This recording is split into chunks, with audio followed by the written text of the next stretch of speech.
As promised. All right, the time being 10:15 on Friday, November 17th. It's my daughter's birthday, so happy birthday to her first. Happy birthday. My daughter's, she's 35. Can we have a call to order, please? If there is any such thing as order. Okay, Bates, Here. Doherty. Okay, Ford, Present. Strathman. Present. Young, Down here. Lewis, Lewis here. and Allen. Okay. And we do have a request from Mr. Doherty to be online. Everybody okay with that? Yes, Okay. I think so. Good morning, Gary.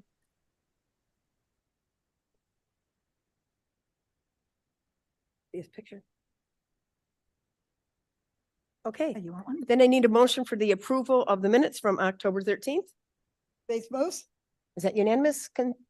unanimous consent. Okay, second. I thought we had a unanimous consent. You need a cattle prod, you need new batteries. That was Bates and Young, I believe. All in favor? Aye. Okay, no public comments that I know of. Okay, Office of Community Reinvestment, Workforce Development. Good morning, Ms. Lewis. This is Scott Berger. Good morning, Scott. Good morning. Beginning on page 3 of your packet, you'll find our monthly financial reports. And my colleague Maria Gonzalez is on the line. I'd like to call on her to walk us through those reports at this time. Maria? Thank you, Scott. Good morning, everyone. As Scott mentioned, starting on page 3 is the financial reports. If you tune to page 4, you will see the WIOA 22 grant information. I do want to point out that there was an oversight on my part, and these reports are through information reported through September 30th, not August 31st. My apologies for that. As we finish off the first quarter of the program year, we continue to move steadily towards finishing the carry-in funds, the WIOA 22 grant. We have until June 30th of 2024 to fully spend down those funds. We continue to hit our required benchmarks for the training and the work-based learning. And you will also note that I've delineated out how much we have spent for on-the-job training programs along with incumbent worker. Now, as we finish off spending down in one funding stream, then we start charging expenses to the new grant. So on page 5 of your packet, you will see the WIOA, which is the Workforce Innovation and Opportunity Act grant information. You will see that we're starting to report expenditures for our youth funds. With our various projections, we are projecting that we will meet the required benchmarks there at the end of the first of the 2-year cycle, where we have to show the state that we are accounting for spending 80% of the allocation that has been given to us. Turning to page 6 of your packet is the trade grant information. That grant ended on September 30th.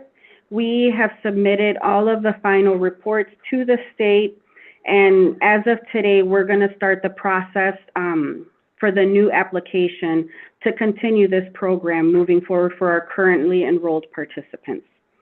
Any questions? I have a comment. Okay. I would, Ms. I would, Bates? I would like to thank you for spelling out WIOA for me. You're I appreciate welcome. it. Keep up the good work. Thank you. Okay, any other questions on the financials? Okay. See, we have a resolution. That is correct. We do have one business item for you today. The resolution on page 37 of your packet, looks like Blair's queued that up for you, authorizes us to accept $75,000 in state funding that will be provided by the Illinois Department of Commerce and Economic Opportunity.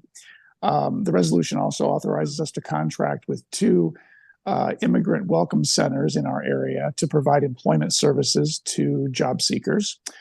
Specifically, you'll see the names of the agencies listed: Chinese Mutual Aid in downtown Elgin and World Relief in downtown Aurora. Both agencies are part of our local one-stop workforce development network. And these funds will, in essence, augment the services that they currently provide. We're asking for you to approve the resolution in your packet and forward it on to the Finance and Budget Committee. Be happy to answer any questions. Yeah, I need a first and a second, and then we can Bateman. discuss. Can we hit- Chapman seconds. Okay. Bates and Ford. Any discussion? Okay, I have a quick discussion and then Madam Chair.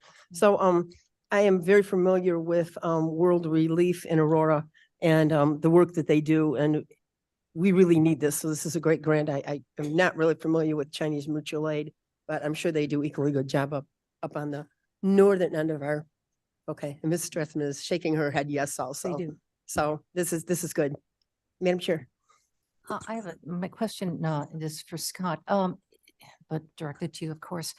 Are these people, do they have permits? Are these, the migrants, are they permitted? Because I believe you have to be here, for residency for a certain amount of time before you're allowed to process for a work permit? Or is it assisting them to do the application so that they can be allowed to work here in the United States? At this time, that is yet to be determined. This is kind of a work in progress. We've been putting this together in collaboration with DCEO, and we are still working through the details with the two welcoming centers that are located in our area. And as a follow-up, Scott, do you have any idea how many migrants we're talking about that are, well, Again, they're that's not- all. That's also undetermined at this time. Both of these agencies, by the way, are under contract with the Illinois Department of Human Services to serve as part of the state's welcoming center network. And so what we're simply doing is collaborating with existing partners that are already doing this kind of work. And we're looking for ways to, and this is currently under discussion right now with these agencies, to find out how we can augment their services to make them more effective. So this very well might involve daycare, transportation, computer literacy, a variety of needs that need to be addressed in order to make these individuals successful members of the workforce. Very good. Okay, thank you. That's, Would you like me to reach out to World Relief and ask them? Okay. Actually, I was in contact with World Relief last night to talk over some of these details, and we're still working through exactly how this program will be implemented. We're not looking to duplicate any other services. We're looking to simply support the effort and make it more effective. Yeah, but I think Madam Chair's question, which I'm interested in also, is what is the influx into Kane County right now, and what effect will we be seeing because of this? So I think it's kind of a this grant just kind of brought up a bigger issue, I think. So, yeah, the grant is great. Madam Chair, Yes.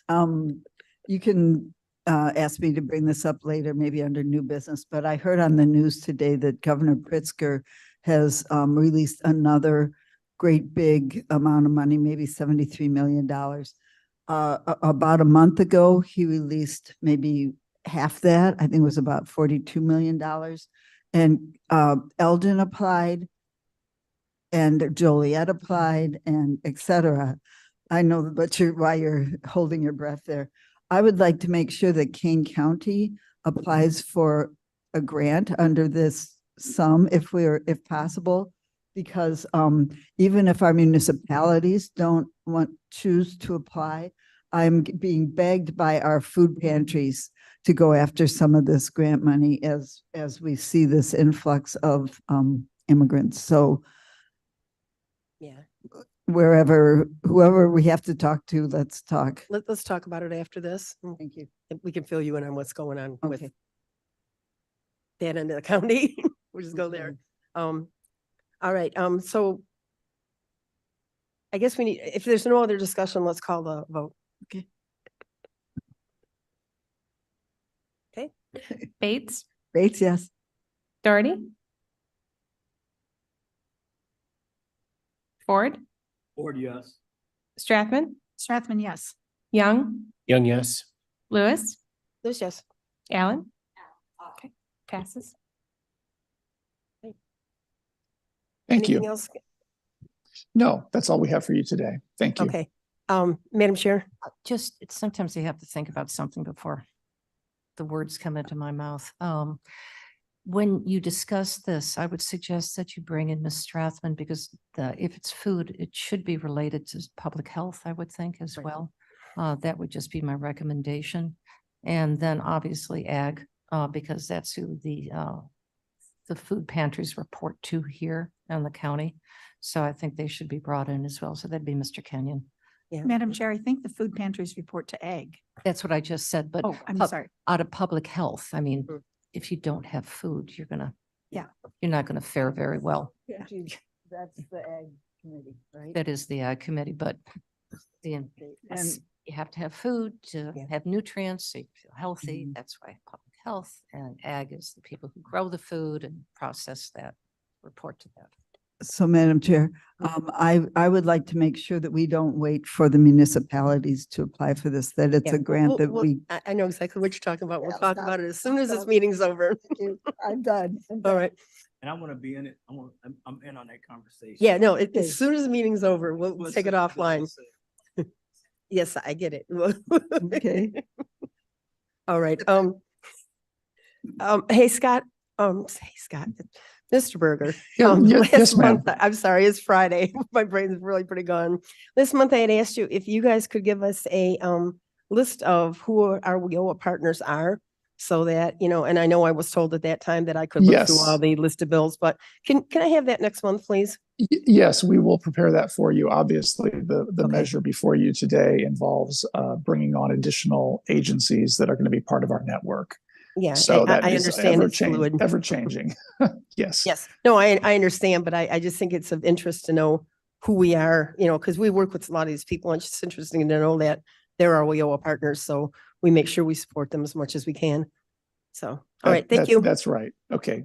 Very well. Thank you. All right, thank you very much. Moving on to Jobs Committee, we've got kind of a full agenda and a economic presentation that I'm really excited about. So go ahead, Chris. Thank you. This is Chris Toth speaking. I first will just give a quick RISE grant update. The team is currently working on, they took a physical tour of the county. So they drove around for about 2 to 3 days to just see the sites, kind of corroborate some of the things that they had seen and talk to with some of their interviews. They are putting some more information together. There's probably going to be one more wave of one-on-one interviews. I know some of the members here have participated. Just a reminder that the deadline for the strategic plan for the RISE grant is March 31st. So we hope in the coming months to start having our partners come in to speak to you and the first draft. But until then, that's really all I have for the RISE grant. So I'll take any questions on that. Okay, no questions. All right, seeing none. Moving along. Mark Van Kerkhoff is currently indisposed of at the moment, so I'm just going to skip right ahead to the marquee event of this month's meeting, which is our Kane County Economic Profile. I'm really excited about this. We got some really good data to show just some things we didn't really know about the county. First thing I want to talk about is what we asked for. Oh, it's a little slow. All right, excellent. What we asked for today's presentation was the total employment in the county, employment by industry sector, unemployment rates, both current and historic, average wages by industry sector, our county GDP growth, the number of businesses in King County, and then our new business locations and existing business expansions, at least for the last 18 months. And who did I ask for this? I asked for the research team with our partnership through World Business Chicago, through the Greater Chicagoland Economic Partnership. So the first thing is our annual employment averages. It's sitting right now at around 251,000, give or take a few. That's actually down from our peak employment in 2019, but it's up from 2013. We're still trying to catch up from our 2015 levels. As you can see, from 2022 to 2023, there's actually a decrease of number of people employed in the county. There could be a number of reasons for that. I know automation and AI has been a big concern. A lot of our manufacturers are learning how to do more with less. When we get to the unemployment, you'll see with the numbers, even though it's kind of high, there are still a lot of manufacturers and a lot of other businesses with open positions that are waiting to be filled. So, yeah, we'll just see how this trend continues. Our top employers by sector, and the great thing to see was manufacturing. I was a bit surprised, but government is number 2. Administrative and supportive waste remediation services, healthcare, retail, accommodation, construction, wholesale, professional technical services. These are all that we've seen for the last decade. They've all moved within different places of the top 10, but this isn't anything surprising. But it's nice to see manufacturing at the top. Yes, yes, it is. That's And- nice to see. And coming from Michigan, I always have to remind myself that Illinois is known for the land of government, and that's why it's our number 2 employer. It's your job, okay? We have the most government per capita of any state in the union. Kane County's largest industry by employment is manufacturing, which is great. What's really great is they took the time to create a sub table of the different industries in manufacturing. So our top ones are plastics and rubber products, fabricated metals, food manufacturing, machinery, and printing, and then some small of others. What's interesting is that transportation and warehouse experienced a 78% growth in count between 2013 and 2023. And just for everyone's, this is all in the packet. Everything, this is just pulled from our economic profile. So if you can't see it up there, or you want to have it, it's already in the packet. Transportation is not, that's part of other? Yep, Okay. yep, And it's going 78%? in 10 years. yes. Warehousing? Yeah, that's, yep, we're hearing a lot about that from the manufacturings, and it'll come up Oh, I again. see, it's up here, yeah. Okay. Our unemployment rate right now is sitting at an average this year of 5.3%. Again, I'd like to point out, it's trended up from last year. We're looking at about 2016 levels. Again, there's a lot of factors. If we wanted to take a deeper dive on it, we could work with our partners at World Business Chicago to do that. But given what we have, it is interesting to see that it's ticking up. I don't have any comments about the unemployment rate. It's usually calculated by the amount of people who are applying for unemployment benefits. So it is what it is, but it's still better than it was during the pandemic. And sometimes it's a sign that at least people are trying to come back into the work, Yes, Force. that's one of the positives you can take from it. maybe. Madam Chair, Yes, Mr. Roth. just a quick question, Roth here. What's the national average and what's the state average compared to the county? I'll have to get back to you. I Okay. looked it up for this presentation. Thank you. Why don't you Google that, for us? Moving along. This one is interesting. The average wages by industry in Kane County. This was an interesting data set I was happy that we could get. But our number 1 paying wages in the county are utilities workers, followed by mining. Then your professional services, management, wholesale trade, information, finance, government, construction. It's interesting that our number 1 employer still is in the bottom of our top 10 wages.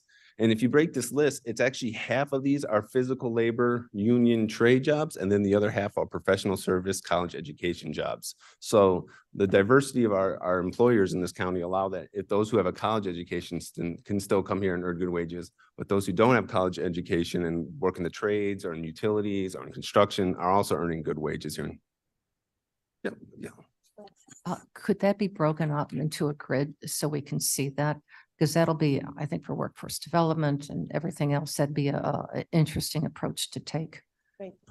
Thank you. Yep, I can convert that into a new table. Absolutely. Madam Chair, I got your numbers for Okay, what are the numbers, Mr. the Roth? national average. This is Roth here. The national average is 3.9 and the Illinois average is 4.4. So Kane is a lot higher. Yeah. So that's, Is that, this was 22?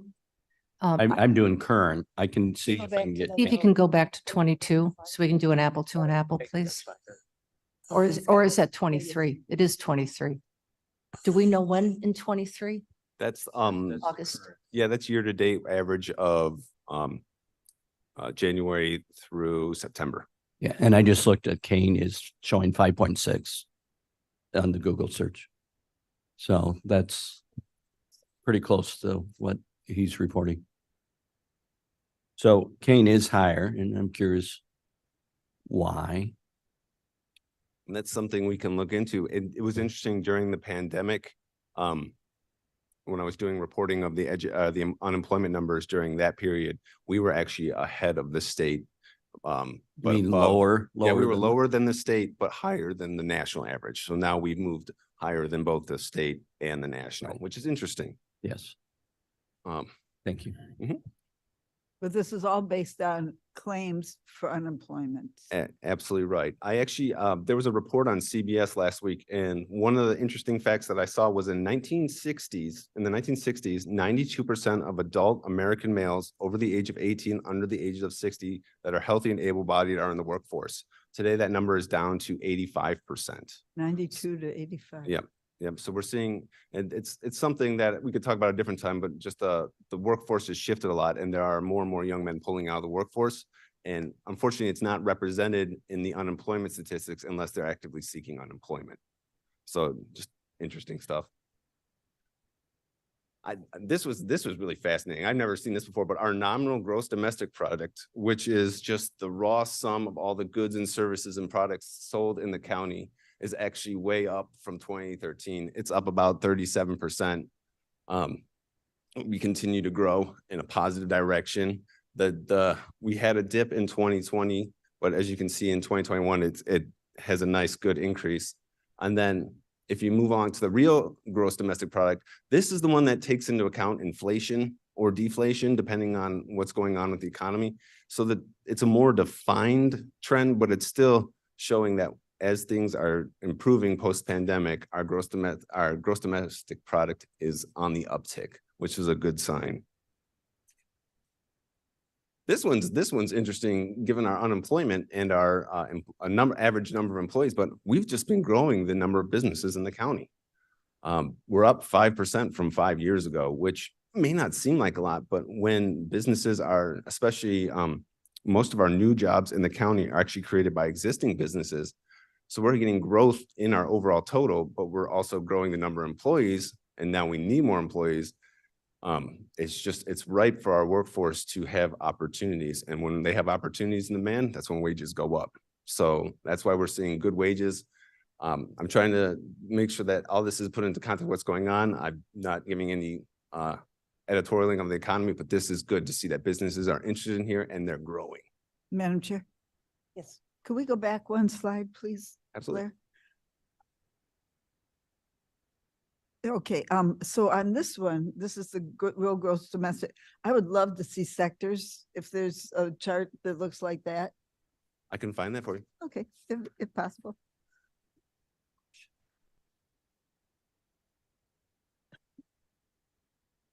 Thank you, Mavis. And then just moving along, we actually have with our list of businesses. I know it's a little bit small to see up here, but it's in the packet. So our number one business establishment, construction. I was a little surprised by that. Professional science and technical services is actually more than retail. That's a great sign. Yeah, Fermilab is correct, but it also means that we're attracting those college-educated, higher-end businesses.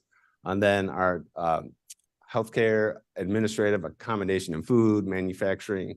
These have tended to be the floating top 10 of the data that I've had for the last 5 years. So this isn't surprising. Like, it's really interesting though, that just the size of manufacturing presence is about 928, but it's still of our top employers. So that means we have some good mid-sized manufacturing, not just our small manufacturers. If you take a look, arts, entertainment, and recreation, they're right under educational services. Yeah. I mean, that's the tourism trade right there. Yep. And just for note too, our agriculture, forestry, and fishing and hunting numbers, they look low, and that's because this doesn't take into account our actual farmers. That's in a different survey through the USDA. They have their own farm survey, which we've looked at before, especially in partnership with the Agriculture Committee. So I just don't want everyone to be thinking that that's a representation of our rich agricultural industry here in the county. Madam Chair. Mr. Roth. I think I asked this months ago. Nonprofits. I don't know, it may be across several potentially, Yeah. but I think it's a huge number, especially small nonprofits. And that's the opportunity if we could help those, because a lot of it does fall in entertainment, like museums is really sometimes considered an entertainment. I would think that And the to you, there's nonprofits- more nonprofits than 172. And I would think they're a subsection of a lot of these, so I'm not sure. Right. John probably would know. I'm not sure if we can. I'm not pull that even out. sure if this is limited to just for-profit corporations. Mhm. And we could double check that, but my suspicion is, given the numbers, this probably doesn't include all nonprofits.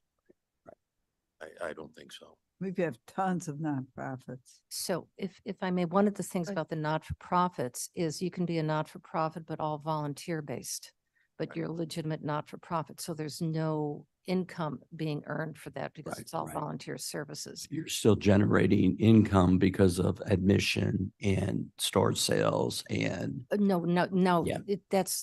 that is the not-for-profit who actually has right, professionals working there. right. And Well, no. That's uh, income generated. Right. Well, our museum is 100% volunteer run, but we generate income to pay expenses through admission, store. That would be Don't- retail.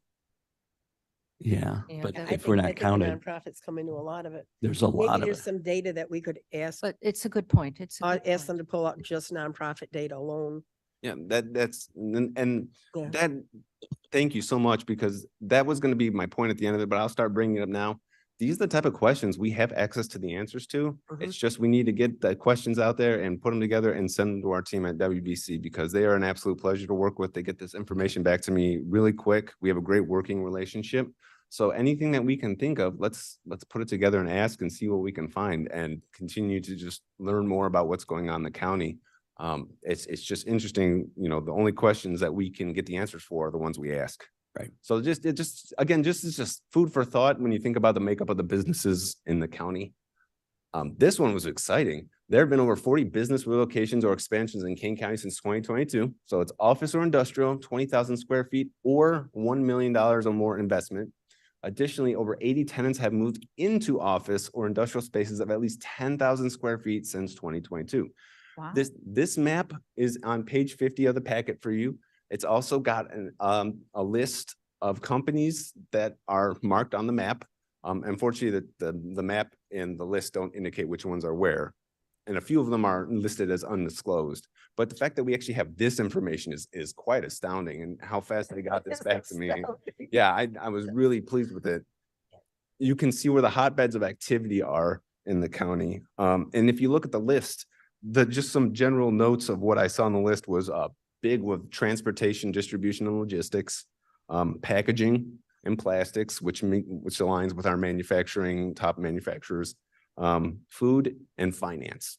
And then there's some sprinkling of other industries, but it totally matches up with what we're hearing along the growth of I-90 corridor and I-88, especially with our transportation, distribution, and logistics. But I love seeing stuff out in the Hampshire region. You're seeing things in Huntley and Algonquin as well that are near the highway. Just the demand for anything related to access is just big right now. Madam Chair, This comes I'm the other one. states. Uh, It's been a long um, week. So I would like to know how much of this expansion is warehouses? If possible, if you can ask that question, find that out. And I would also like to know how many jobs per square foot, or whatever the measurement would be, how many jobs per warehouse? How many jobs per warehouse? Or whatever number you want to use. So by warehouse, we're talking about, there's a hierarchy within the warehouse distribution, transportation I did not know. that. cohort. Okay. So, for example, many of our manufacturers have substantial distribution services within their manufacturing campus. So some percentage of a manufacturer is going to have jobs in warehousing. On the other hand, when you look at, there's hardly anything like a pure warehouse being built anymore. Most of these fulfillment centers are really technology companies. Because they are not storing product for any significant length of time. Amazon Fulfillment Center, a traditional warehouse in what we consider or what we used to think of as warehouses. Sometimes their product would cycle out maybe 2 or 3 times a year. A Amazon Fulfillment Center is turning over products sometimes 100% every 2 or 3 days. So the activities that are going on in these so-called warehouses are pretty substantial. The impacts of those projects, though, in addition to creating jobs, is the traffic impacts. And, you know, you're not going to see that level of traffic congestion or impacts for more traditional manufacturing operations. So it depends on what you're trying to get to. If you're looking at just raw jobs, you know, for good or for bad, there's been a pretty significant increase in the metro area for transportation, distribution, logistics jobs. And Kane County is seeing its fair share. I'm not sure you're seeing any more than some other collar counties.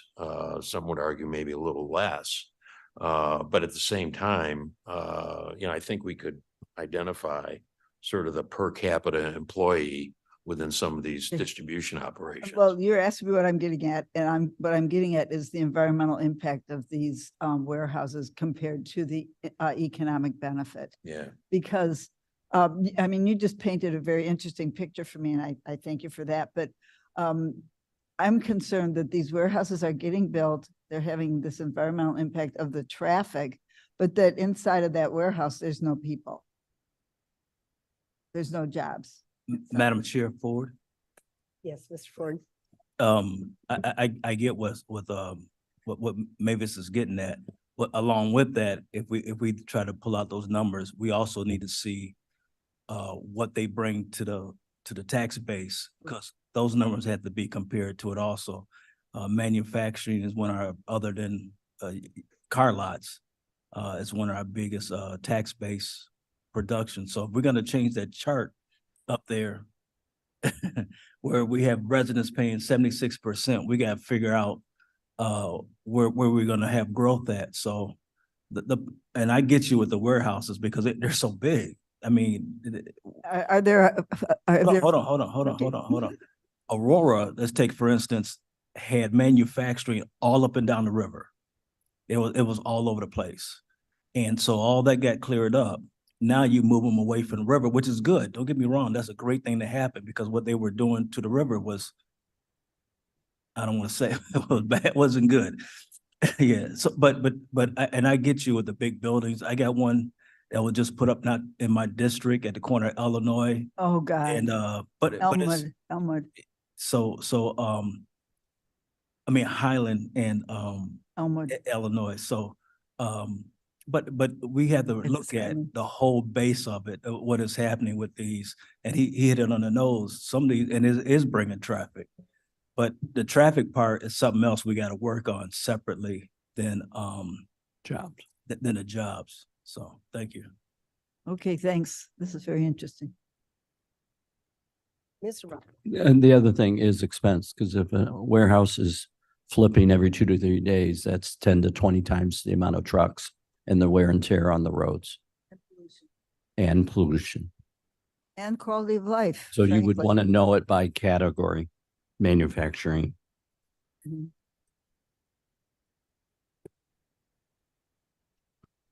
Awesome.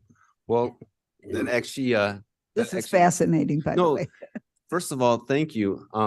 One of my favorite things in the Jobs Committee is when the conversation, I get to step back and you guys ask questions, and that's my favorite part. I've been doing this for 9 years, and every time we have a good conversation in Jobs Committee, I walk out of here satisfied. So I just want to make sure, that we mark.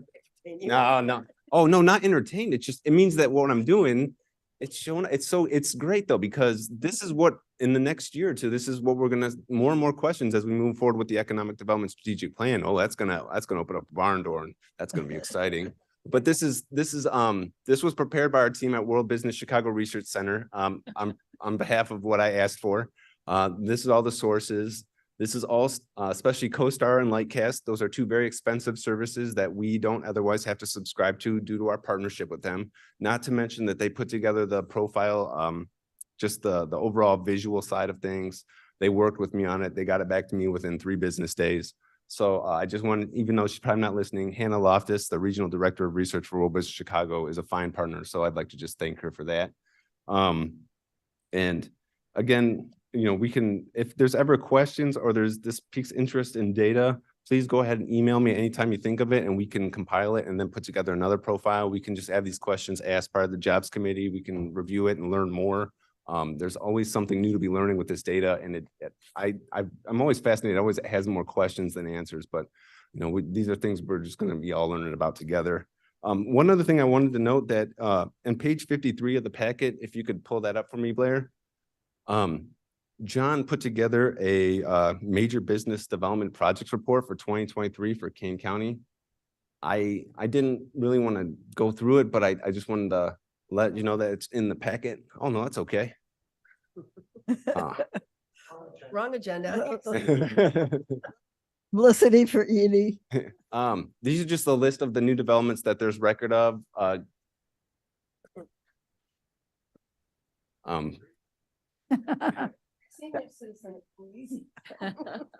Again, thank you to John for putting this together. Just the name of the company, the size, where they're located, what kind of services they provide, and the additional information that he could find with additional jobs.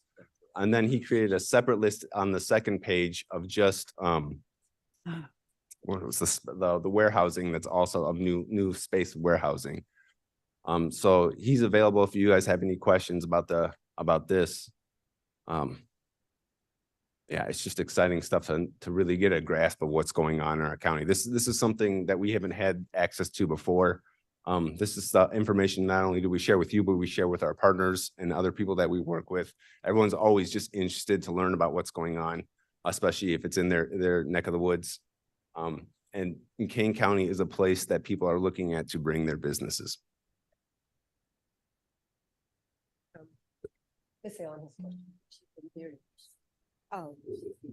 Me. Okay. I mean, can I wait and do it in my comment? Microphone, please. Okay. I have, I really appreciate the efforts that are going on here because I feel like I'm having a hard time wrapping my arms around the issues. When I think of where do I want to go shopping, I think Naperville has done such a lovely job of making itself beautiful. And people who are wealthy and want to have a shopping experience want to go there and spend their dollars. Elgin has put a lot of its riverboat money into trying to make an environment, create an environment where people would feel the same way. Trees and pavers and benches and planters and all that kind of thing. But we have a tipping point problem. We can't quite get enough people focused on wanting to spend their time in this lovely place businesses that then will support the people who will then support the businesses who will support the people, and you have that whole chicken and egg thing. And then I think, well, but we've come kind of a long way because do you remember that we would have these huge shopping centers and our zoning said you have to have enough parking places for prime time Christmas, which meant that for all the rest of us who are living with these entities, you have a lot of nice buildings and some trees and then 10 acres of parking lot that just looks terrible. And the salt from that is going into our gutters, which is going into the Fox River. So we finally get some energy towards making those shopping centers put in trees and look a little nicer, and we have a salting program to try and fix that. But then people don't want to go to shopping centers anymore. They want my children, I don't think, have gone to a store in a couple of years because they do everything online. And then, because they're doing everything online, then we have this warehouse industry in various hierarchies as you explained. And we allow those buildings to go in. And here we are again. Are you going to plant any trees around these buildings to soak up some of the fumes from the trucks? And what about the people who are driving by them and say to themselves, I don't want to look at that. I don't want to, I realize it's a driver, but I don't want that near me. And I'm just not sure how to. I really applaud you for keeping those balls in the air because I'm having trouble. So I'm going to just add on to her comment before I give it back to Mavis. So the one thing good is that all these online businesses are now paying sales tax to the county. So that is a good thing. So we're getting that at least. And I know I was at a economic development summit down in Springfield, and they were talking about these redevelopments of our towns. St. Charles was actually the keynote speaker, and they were talking about how important it is to make these towns make them like centers that people want to go on Friday night and Saturday morning. And, and so now Aurora's got that model too, where we have a lot of little businesses that are really cool. And on Friday nights, they have a cocoa crawl or they have wine and cheese night or something to draw people down there for the entertainment. They stay for the restaurants, and they also get a chance to find all these stores. So there is a pattern to this. And I think the revitalization of these downtowns is really critical for our tourism and our and development. Can I add another? No. You're all too young, but when I Necessarily. when I was a youngster, it was a big deal to go downtown. However, right, to Henderson's and Sycamore and the Plumber, and it was a big deal to go because they were open. What was it, like Wednesday night and Friday night, or Wednesday night and Saturday night? Anyway, it was a big deal to go with your mom and dad, your family, to the downtown, and it's really kind of wonderful to have Aurora doing, Friday night jazz and so on. Elgin's still working at that. We have a Halloween event that can't be beat, but we don't have the Friday night jazz or anything like that. Anyway, thanks. I want to add to what Miss Allen said. Tonight is the lighting of the Christmas lights in downtown Aurora, and I will be an elf.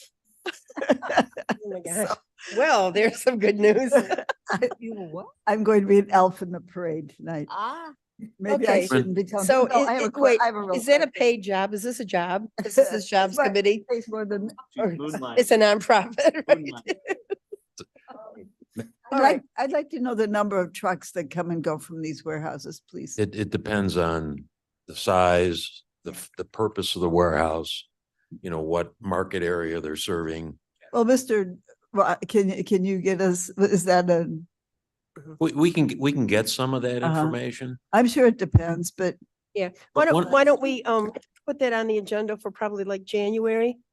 Just like take a deeper drive just into that conversation called warehousing. Could I make some comments though? Yes. Because I think we're at a critical time in Kane County. We're starting to see recovery, even though some of the more recent job numbers and unemployment rate, we've seen a spike. That's not a good thing. Because when you look at the other collar counties, for the most part, they've been continuing to go down in unemployment. So there's an issue there. I don't know if we understand what that issue is. Right. The downturn in the number of jobs in the county should be of concern as well. Some of it's seasonal, and some of it may be seasonal by location within the metro area. If you have more farm or more concentration of manufacturing or retail, you're going to see more flux in the unemployment rate based on the seasonal activity. But I think the discussion about distribution centers, retail development, number of jobs, what kind of wages are those jobs paying?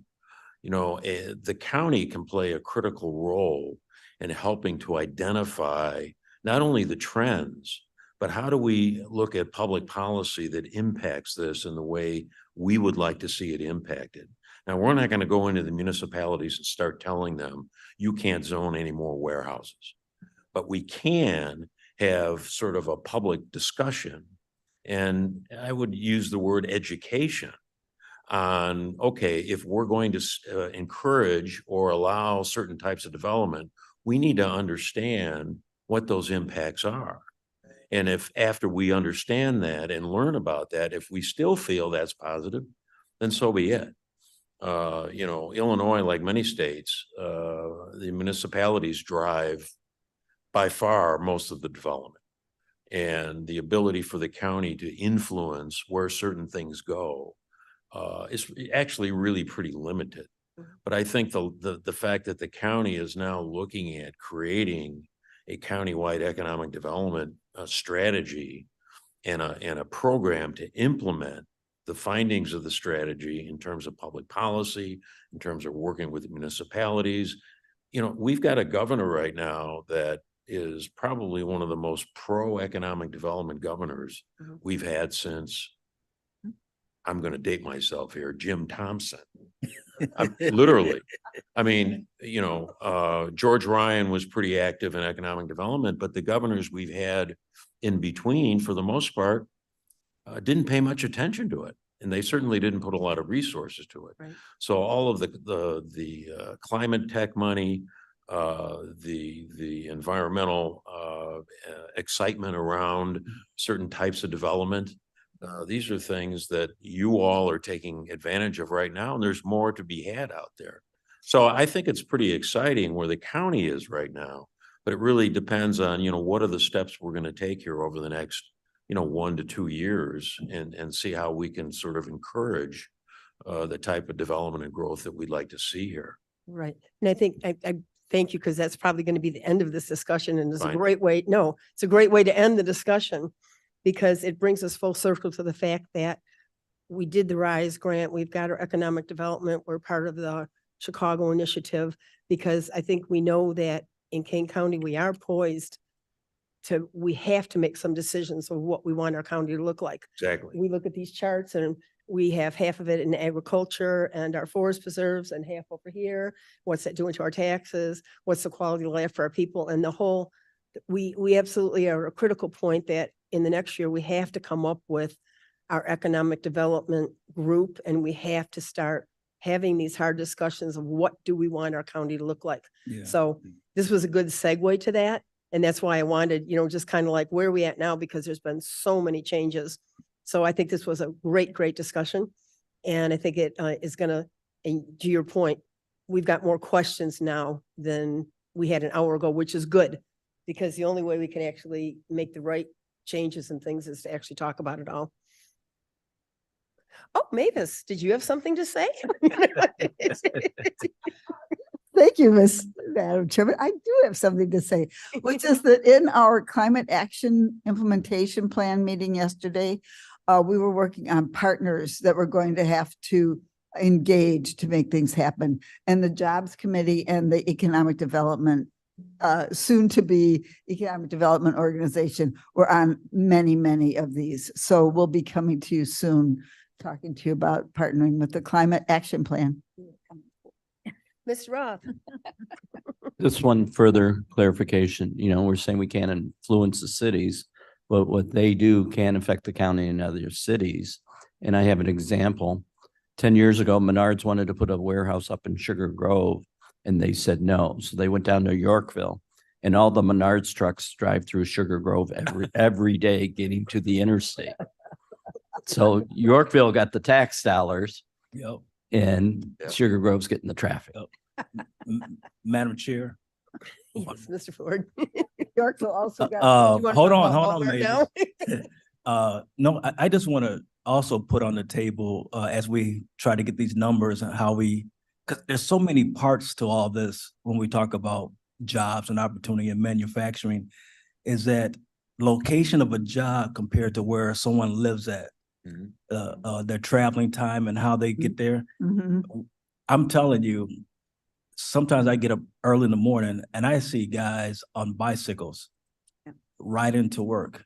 And they can't do that unless they got a job opportunity close by. I probably have two major, almost three industrial areas in my district. And I was talking about the warehouse that went on Illinois Highland. Even though it's a big building, it looks a lot better than what was there before throughout the years. That's where Barbara Green used to be at in that area. Oh, it looks nice over there. Yeah, you know, most of the cities and villages are really good about having these people do landscaping. You know, the setback requirements are a little bit less for manufacturing, but they really push it. But we need to look at when people are not making that much money, what they gotta spend to get back and forth to work. So that's a big, there's so many components in it before we beat up and shoot down the warehouses. And I'm not crazy about them, but you gotta look at the positive side of them also. Mhm. I have a quick comment. Quick, really quick. Okay, Ms. Okay. Bates.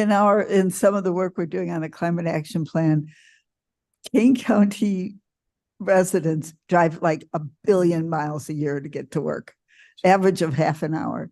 So that's all. Yeah, I'm done. it's all part of the whole big picture.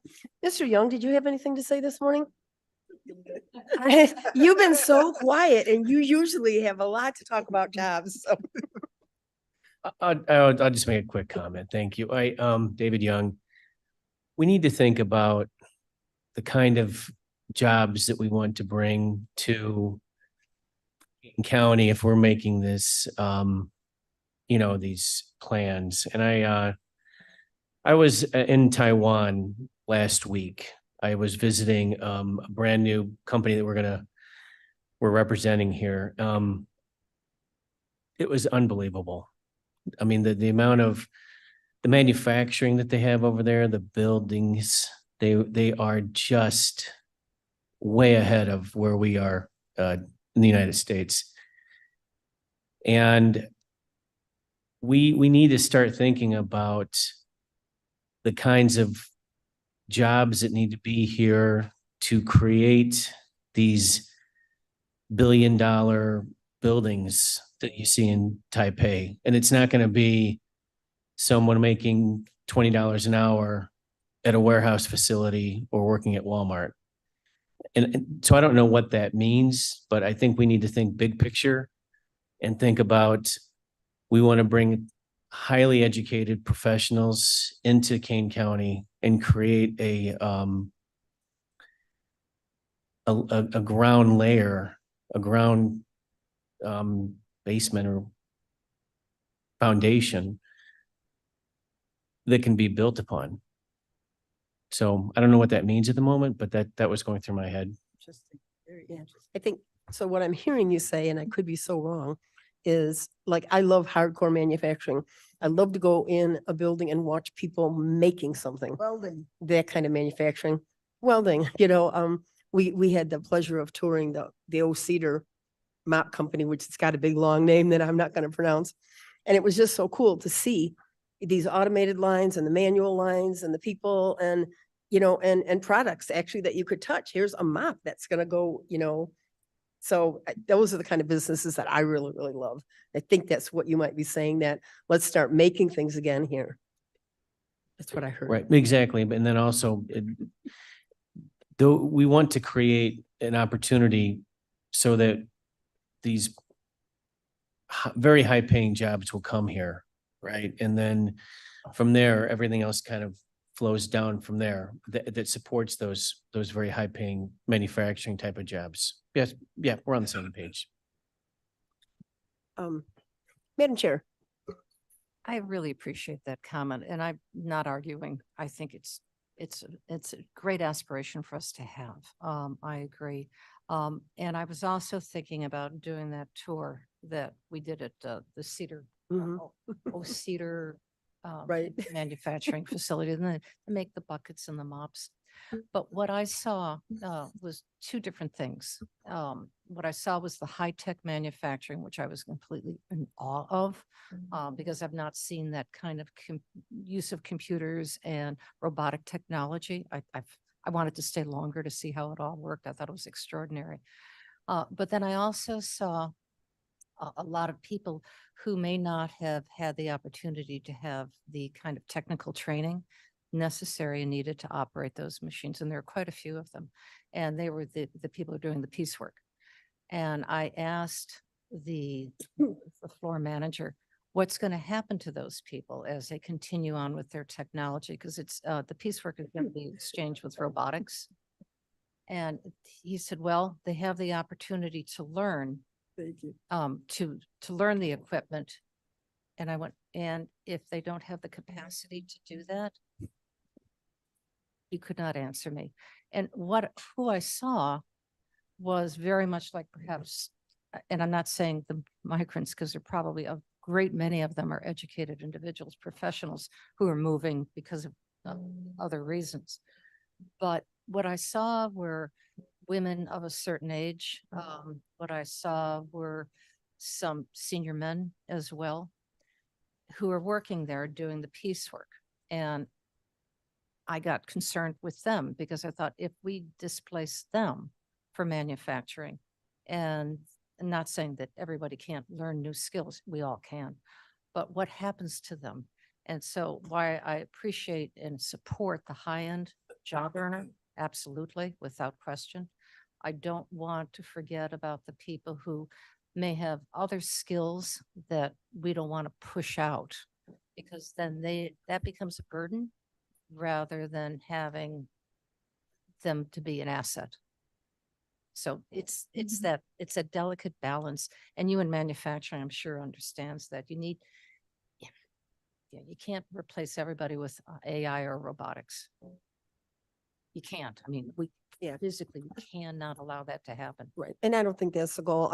I was thinking as you were talking about that, when we had the presentation a while ago about Suncast and how they have a whole section that got them an award because they were hiring people that had Developmental disabilities. autism, yes.